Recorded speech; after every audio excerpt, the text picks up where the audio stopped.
Ashama harka fuuni akkam jirtu jaallatamtoota daawwattoota koo baga nagaan deebinee wal agarree jecha egaan har'as akkuma baratame gaa viidiyoo gabaabaa barumsa guddaa irraa argachuu dandeessan qabadhee dhufeen jira. Egaan keessattuu viidiyoo keenya har'aa keessatti warroonni dhiiraa barumsa baay'ee barbaachisaa ta'e irraa argachuu dandeessu.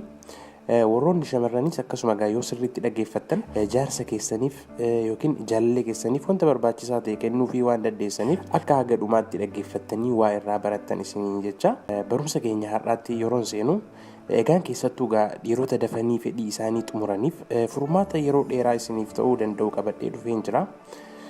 Namoonni chaanaalii koof haaraa taatan yoo jiraattan egaa barumsa kana haga dhumaatti dhaggeeffattanii yoo isinitti tole qofa sabskraayibii gochuudhaan chaanaalii kana irraa viidiyoolee barsiisoo adda addaa argachuu dandeessu isiniin jecha amma kallattiimaan gara viidiyoo keenya har'aatti seenaa na waliin tura.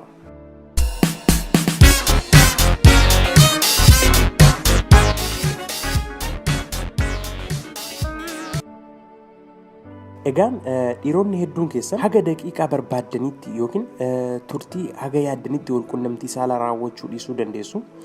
Egaan kanaan wal qabatee gaa sababoota adda addaatu jiraachuu mala.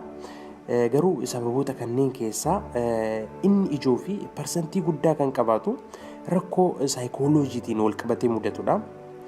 Sababbiin isaas egaa dhiironni hedduun yeroo baay'ee osoo wal quunnamtii saalaa hin raawwatiin dura sammuu isaaniitiin egaa dafeen xumuraa laata jechuun yookiin immoo sababoota akkasii adda addaa miira of cinquu keessa kan isaan seensisu waan itti dhaga'amuuf miirri akkasii kunniin immoo egaa baay'ee impaaktii guddaa waan qabuuf kanaafuu dhiibbaa negeetiivii ta'e itti uumuu danda'a jechuudha. Inni biraa immoo maal inni ekspiriyaansiidha. Egaan namni tokko gaa wal quunnamtii saalaa irratti yoo muuxannoo hin qabaanne hagas mara gaa egaa wal quunnamtii saalaa irratti gaarii ta'uu dhiisuu danda'a. Kanaafuu egaa ekspiriyaansii yookiin muuxannoo inni jedhamu kun wal quunnamtii saalaa irratti gahee mataa isaa taphataa jechuudha. Yeroo baay'ee irra deddeebi'ee namni wal quunnamtii saalaa raawwatu dandeettiin isaa dabalaa deema. Kanaafuu egaa namni ekspiriyaansii yookiin muuxannoo hin qabne wal quunnamtii saalaa irratti dadhabaa yookiin laafaa ta'uu danda'a yookiin immoo dafee xumuruu danda'a jechuudha. Egaan yeroo tokko gaa namoonni dhibeedhaan wal qabatee fedhii isaanii dafanii xumuran jiraachuu danda'u.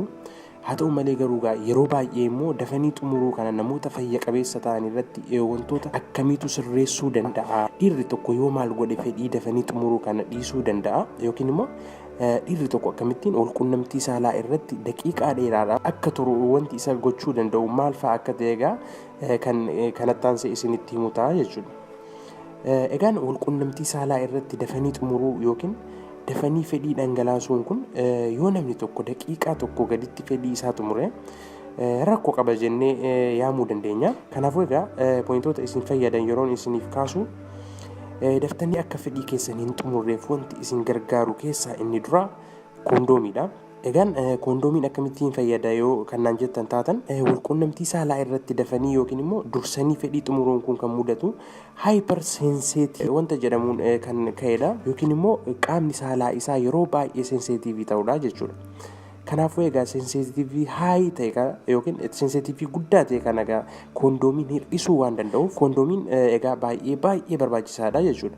Kanaafuu daftanii fedhii keessan akka hin dhangaloofneef koondoomii fayyadamuun kun faayidaa guddaa qaba jechuudha. Koondoomii fayyadamuun kun daftanii akka hin xumurre isin gochuu danda'a. Egaan itti aanee kan inni isiniif kaasu meetodii baay'ee barbaachisaa fi namoota hedduu irratti kan dalagu keessaa poozeskuwiz meetodiidha. Kana jechuun egaa maal jechuudha? Fiixee qaama saalaa qabuudhaan wal quunnamtii saalaa irratti yeroo dheeraadhaaf turuuf mala nu gargaarudha jechuudha. Mala kana egaa akkamittiin akka dalagnu diiteelii isaa isinitti hima. Inni jalqabaa maal inni namni tokko wal quunnamtii saalaa raawwachaa maal gochuu qaba? Yeroo wal quunnamtii saalaa raawwatutti raawwatee yeroo xumuruuf dhiyaatutti yookiin fedhiin isaa dhufuudhaaf dhiyaachuu isaa yeroo itti dhagahamu maal gochuu qaba? Mataa meeshaa isaa jabeessee yookiin cimmiqqoo godhee qaba. Yeroo kanatti egaa fedhiin isaa ni deebi'a jechuudha. Kanaafuu egaa ammas irra deebi'ee wal quunnamtii raawwatee yeroo fedhiin isaa itti dhufuuf dhiyaatutti egaa qaama saalaa ishee keessaa baasuudhaan meeshaa isaa fiixee isaa yookiin immoo mataa isaa qabuudhaan fedhiin isaa akka duubatti deebi'u gochuu qaba. Miirri fedhii fixachuu isaa haga darbutti egaa qabee tursiisuudhaan yeroo bakka isaatti deebi'u ammas deebi'ee wal quunnamtii raawwata.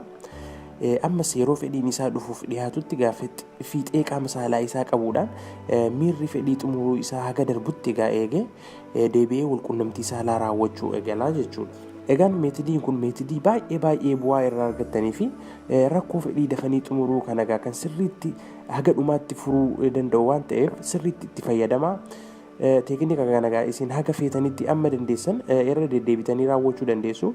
Homaa rakkoo tokkoyyuu isin irraa hin qaqqabsiisu jechuudha. Kanaafuu meetodiin kun meetodii baay'ee filatamaa ta'edha jechuudha. Egaa kanatti aansee meetodiin murteessaa ta'ee jira. Meetodiin kunis public floor muscle exercise jedhama.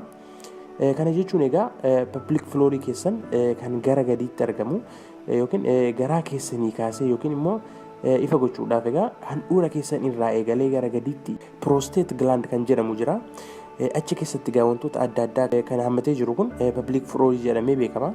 Egaan bakki kun luuzii yeroo ta'u yookiin immoo amala of gadhiisuu yeroo agarsiisu walqunnamtii saalaa irratti daftanii akka dhangalaastan isin gochuu danda'a.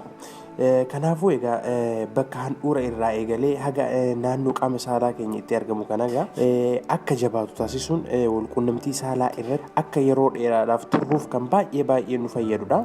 Kanaafuu bakki kun yookiin immoo iddoon kun akkamittiin jabeessuun danda'ama kan jedhuuf eksersaayisiin dalagamu jiru. Eksersaayisoota kana akkamittiin akka hojjettan ifa godheen isin himuuf hin yaala. Egaan public floorii keessan kana jabeessuudhaaf maal gochuu qabdu? Siree irratti dugda keessaniin rafuudhaan akka nama qilleensa qabatu garaa keessan akka jabeessuu gochuudhaan sekondii muraasa ta'eef tursitanii qabdu. Sana booda immoo ni gadhiistu. Riilaaksii gootu jechuudha. Ammas akkasumattiin irra deebi'uudhaan garaa keessan jabeessuudhaan irra deddeebitanii isteeppii kana raawwachuudha jechuudha. Egaan sochiin kun walqunnamtii saalaa qofaaf osoo hin taane fayyummaa qaama keessaniifis faayidaa guddaa wanta qabudha. Kanaafuu akkas gochuudhaan irra deddeebitanii meetodii kana raawwachuudhaan public floorii keessan jabeessuu dandeessu jechuudha. Egaan tarii namoonni dawaa yookiin meedisiniin fayyadamuun barbaada jettan yoo jiraattan immoo egaan akkuma beektan dawaan viyaagraa jedhamu jira. Dawaa kana fayyadamuu dandeessu. Dawaa kana kuusaa qorichaa yookiin immoo faarmaasii kamittuu argachuu dandeessu. Garuu yeroo dawaa kana fayyadamtan wanti dirqama gochuu qabdan jira.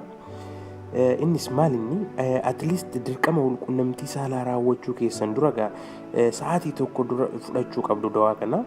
Yoo baay'ee xiqqaate immoo daqiiqaa 30 dura fudhachuu kan qabdan. Kanaafuu akkas gootanii sa'aatii tokko dura fudhattanii booda gara walqunnamtiitti seenuu qabdu jechuudha. Kanaafuu kunis sensitivitii qaama saalaa keenyaa baay'ee waan hir'isuuf daftanii akka hin xumurree fi qaamni saalaa keessan sirriitti afuufamee dhaabbachuudhaan daqiiqaa haga barbaadaniitti akka walqunnamtii saalaa raawwattan isin gargaara.